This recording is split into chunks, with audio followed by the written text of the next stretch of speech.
Hi guys! For today's video ay tuturuan ko kayo kung paano maglagay ng PIN code sa ating Messenger.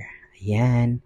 So, check lang natin yung mga application natin. So, ayan, buksan natin yung ating Messenger app. Tapos, punta tayo dito sa taas. Nakikita nyo sa left niyan yung 3 white horizontal line. Ayan. Pindutin lang natin yan. Tapos, ito yung sa settings icon. Sa right side na naman tayo dito. Sa baba ng 5G. Ayan. Pindutin natin to para mag-routed tayo sa mga settings natin sa Messenger. And then, click on privacy and safety. Ayan. Pindutin natin to para mag-routed na naman tayo sa loob nito. Ayan, makikita mo dito sa security, merong app lock. Pindutin natin tong app lock na ito to turn on. Ayan.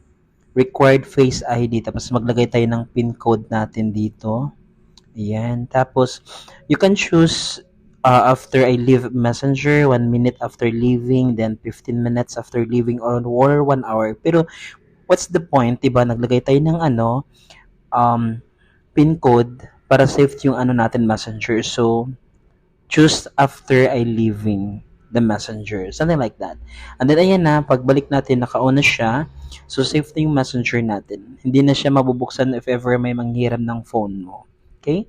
So, thank you so much, guys, for watching, and have a great day and stay healthy for the both of you. Bye-bye.